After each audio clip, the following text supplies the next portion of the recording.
luego el tratamiento, muy importante. Si algo deben priorizar de tratamiento es en el tema de hipertensión, porque es muy preguntado. Y el tratamiento inicial o primario es el cambio en los estilos de vida. Eso es básico en cardiología.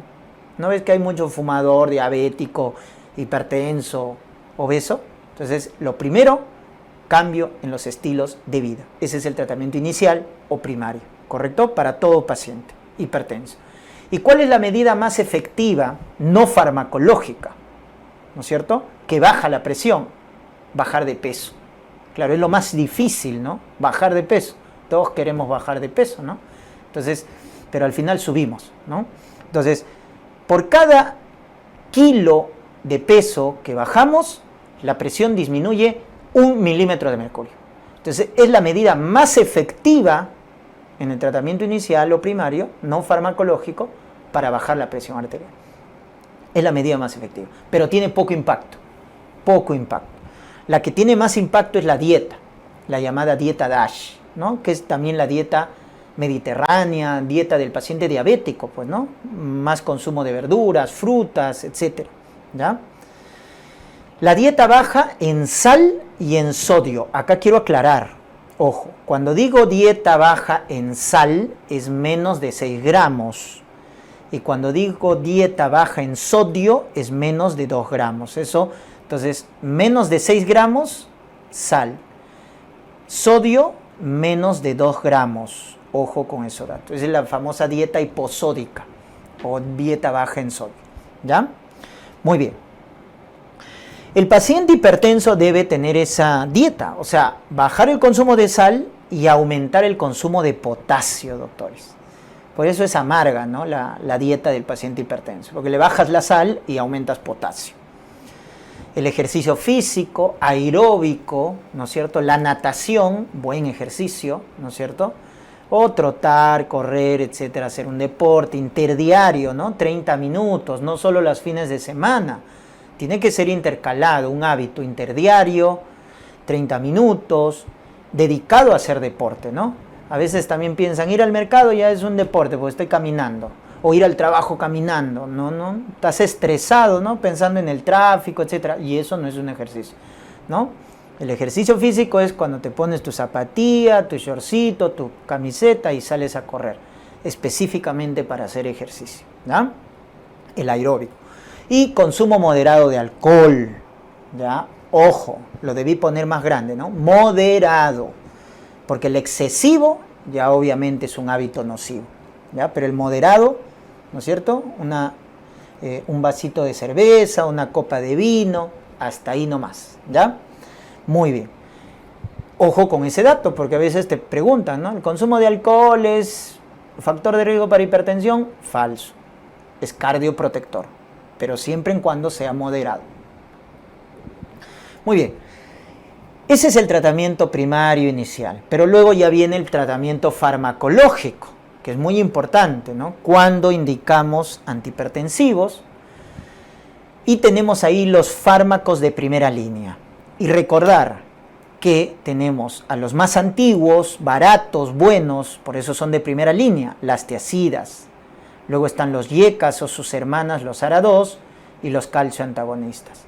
Que lo pongo así porque estos fármacos los que hacen es bajar la resistencia vascular periférica. Acuérdate que presión es gasto por resistencia. Y el gasto cardíaco se mide, recuerden, ¿ya? Entonces es resistencia vascular por gasto cardíaco. Y el gasto cardíaco es volumen sistólico por frecuencia cardíaca, ¿verdad? Estos 3 factores determinan la presión arterial. Entonces, acuérdate, por farmacología, que los YECAS, los ARA2, los cardioantagonistas bajan la presión arterial porque bajan la resistencia vascular, ya que son vasodilatadores. Entonces, te bajan la resistencia. En el caso de las tiazidas, su mecanismo para bajar la presión a corto plazo es bajar la volemia, porque son diuréticos. Pero a largo plazo, y es lo más importante, es bajar la resistencia. El que sabe farmacología responde de esa manera. Cuando le pregunto cómo las tiazidas bajan la presión arterial. Ah, doctor, a corto plazo porque bajan la volemia, porque es diurético. Pero el mecanismo más importante de las tiazidas para bajar la presión es bajar la resistencia, que es su efecto a largo plazo. ¿Ya? Mucho cuidado con eso. Doctor, y en el caso de los beta-block, los beta-block bajan la presión porque bajan la frecuencia cardíaca.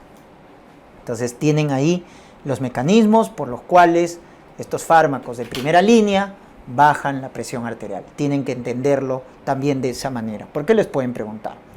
Entonces vamos a recordar las indicaciones y las contraindicaciones de cada uno, que es lo que suelen preguntar. Entonces esto de memoria, doctores, de memoria.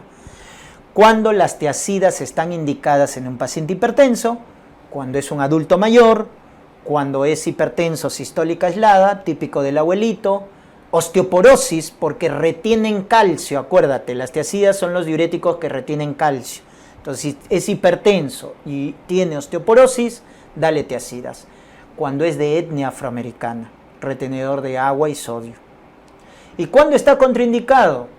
En gota, porque aumentan el ácido úrico, en dislipidemia, porque aumentan colesterol, aumentan triglicéridos, y en hipercalcemia. Lógicamente, pues si retienen calcio y ya el paciente per se tiene calcio elevado, ya no le puedes dar, pues. Entonces en gota, dislipidemia, porque aumentan el colesterol, triglicéridos, en hipercalcemia, las tiazidas están contraindicadas, ¿correcto? Vamos a los otros, YECA SARA-2. Hipertenso con diabetes, dale YECA, captopril, enalapril. Hipertenso con proteinuria, microalbuminuria, síndrome nefrótico, todo lo que sea proteinuria, dale YECA, porque son los antiproteinúricos de elección. Paciente hipertenso con infarto agudo de miocardio, dale YECA, porque es el antirremodelador. Con hipertrofia de ventrículo izquierdo, dale YECA, porque es antirremodelador. Falla cardíaca, dale YECA, porque baja la mortalidad en el paciente con falla cardíaca. ¿Se dan cuenta? Y en el paciente con enfermedad renal crónica. Pero para que tú uses YECA en el paciente con enfermedad renal crónica, debes tener dos condiciones. Que tu tasa de filtración glomerular sea más de 30 mililitros por minuto y tus niveles de potasio sean normales.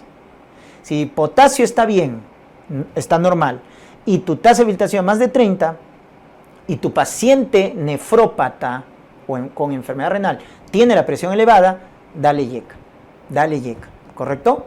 Muy bien. O si es de etnia caucásica, también, ¿ya? Van bien los YECAs. Muy bien. Cuando el paciente no tolera los YECAs, ¿por qué? Porque su reacción adversa más frecuente es la tos seca. Y la más grave es el angioedema por bradicinina, no es por histamina. El angioedema producido por los YECAs es por bradicinina. Entonces, cuando el paciente tiene estos datos, o sea, no lo tolera por la tos o tiene antecedente de angioedema, es ahí donde utilizamos los ARA-2, valsartán, cadesartán. Entonces, ARA-2 son más caros, pero no tienen esos efectos adversos. Entonces, ese es el gran beneficio. Entonces, por eso, cuando no tolera los YECAs, recién utilizamos ahí los ARA-2. Debes de entenderlo de esa manera. Contraindicado cuando hay embarazo, correcto, gestación, ya lo hemos visto en obstetricia, acuérdense, ¿ya? YECA, ARA-2 contraindicado, ¿no es cierto?, en embarazo.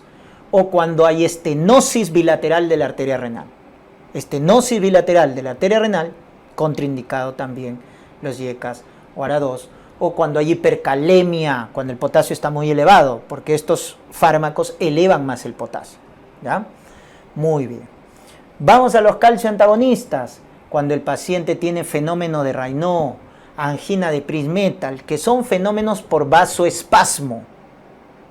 Entonces, cuando hay vasoespasmo, el fármaco de elección es calcio antagonistas, ¿correcto? Calcio antagonista, nifedipino, amlodipino, ¿ya? Y también en caso de enfermedad renal crónica, cuando no puedas utilizar los YECAs. Entonces, ¿cuándo no vas a poder utilizar tus yecas? Cuando la tasa de filtración está menos de 30 o tu nivel de potasio está elevado, más de 5.5. Pues ahí ya no puedes utilizar yecas. ¿Con qué lo reemplazas? Con calcio antagonistas. Entonces, eso acuérdate, ¿eh? En tu paciente con enfermedad renal crónica tienes que calcular la tasa de filtración o los niveles de potasio, si es que te lo dan. Doctor, ¿cómo calculo la tasa de filtración?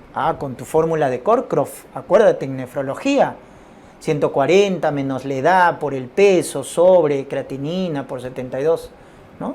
Ahí está la fórmula. Acuérdense, tienen que practicarlo, si no se van a olvidar. Yo ya me olvidé porque no lo utilizo mucho, pero ustedes tienen que entrenarse, ver los ejercicios, porque pueden preguntarles, ¿no? Un caso clínico y no te van a dar la tasa de filtración, tal vez la tengas que calcular, porque te dan la edad, te dan el peso, te dan la creatinina, entonces puedes calcular.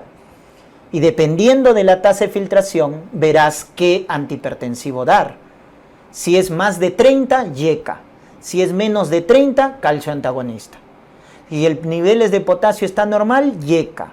Si está aumentado más de 5,5, calcio antagonista. Entonces eso tenlo en cuenta en tu paciente con enfermedad renal crónica, ¿ya? Cuando hay arritmias supraventriculares, recuerden que los calcio antagonistas, ¿no? Verapamil o diltiazem son antiarrítmicos, así que podemos utilizarlo. Contraindicado en falla cardíaca sistólica, porque la reacción adversa más frecuente de los calcio antagonistas son edemas, entonces pueden congestionar al paciente. Y en el caso de los beta block, que son los menos efectivos, hipertiroidismo, migraña, arritmias supraventriculares, angina, porque son los antianginosos de primera línea, temblor esencial, son sus indicaciones, ¿ya?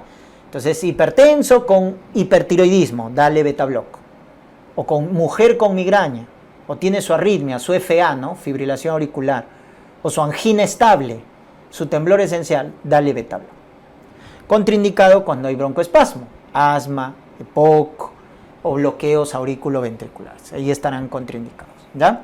Entonces, estos son los antihipertensivos de primera línea que tienen que recordarse, doctores. Su mecanismo de acción, cuándo indicarlos y cuándo están contraindicados. Con eso están cubriendo gran parte de las preguntas, ¿ya? Muy bien. Y también tener en cuenta que debemos controlar otros factores en el paciente hipertenso que mejoran el pronóstico, y uno de ellos es el LDL colesterol.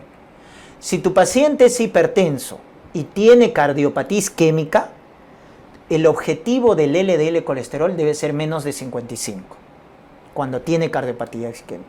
Si tu paciente es hipertenso y tiene antecedente de ACV, accidente cerebrovascular, o diabetes con daño de órgano blanco, debe tener un LDL menos de 70.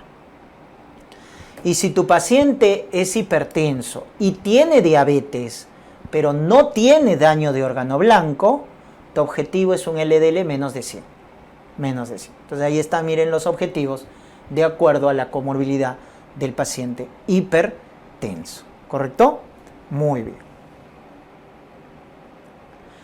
Y la crisis hipertensiva. Recuerden que definimos crisis hipertensiva cuando los valores están muy elevados. Sistólica mayor o igual a 180 y o diastólica mayor o igual a 120. Ahí definimos crisis hipertensiva, donde tenemos dos tipos: la urgencia o la emergencia. La urgencia es cuando no hay daño de órgano blanco y la emergencia es cuando sí tiene daño de órgano blanco y se pone en peligro la vida del paciente, ¿correcto? Esa es la diferencia fundamental entre urgencia y emergencia hipertensiva, el daño de órgano blanco. En el caso, ojo, sea urgencia o emergencia, pueden haber ciertos síntomas, como por ejemplo esto: cefalea, mareo, vértigo, epistaxis, inquietud, insomnio, etc. Esos síntomas, doctores, se presentan tanto en la urgencia como en la emergencia. En ambos se presentan, ¿correcto? Lo que te va a definir de que el paciente está en una emergencia hipertensiva es el daño de órgano blanco. Eso te define emergencia. ¿Y cuáles son esos daños de órgano blanco? Un accidente cerebrovascular, una encefalopatía hipertensiva, alteración del sensorio, una hemorragia en la retina, grado 3, grado 4, ¿se acuerdan? Grado 3 hemorragia exudado, grado 4 edema de papila. Una insuficiencia cardíaca aguda, un edema agudo de pulmón, un infarto agudo de miocardio. Eso ya es una disección de aorta, una falla renal. Eso ya nos define entonces emergencia. Si no tiene ninguno de esos datos, solo cefalea, mareo, vértigo, esa es urgencia. ¿Correcto? Urgencia. Cuando veas daño de órgano blanco, ahí es emergencia. Y ya hemos descrito cuáles son los daños de órgano blanco. Si no ves nada de eso, solo los síntomas que hemos mencionado, cefalea, vértigo, eso es una urgencia. Entonces, una vez que has hecho el diagnóstico correcto, el tratamiento va a ser también el correcto. En una urgencia tenemos 24 horas para bajar la presión, utilizamos la vía oral y utilizamos el YECA de acción más rápido, captopril por vía oral en una urgencia. O mantenemos la medicación. Muchos pacientes que hacen urgencia hipertensiva es porque han dejado de tomar sus antihipertensivos. En el caso de la emergencia, doctores, no. Debemos actuar rápido, debemos bajar el 25% de la presión basal. Ese es el objetivo, reducir el 25% de la presión basal. Utilizamos la vía parenteral y utilizamos los más potentes. Por ejemplo, si es un cuadro isquémico coronario, un SICA, un síndrome coronario agudo, nitroglicerina. Si es un edema agudo de pulmón hipertensivo, o sea, un edema agudo de pulmón con presión arterial alta, nitroglicerina. Entonces, la nitroglicerina, en los casos de síndrome coronario agudo, de edema agudo de pulmón hipertensivo, es de elección. La furosemida, en casos de edema agudo de pulmón normotensivo, o sea, cuando la presión está normal, pero tiene edema agudo de pulmón, furosemida.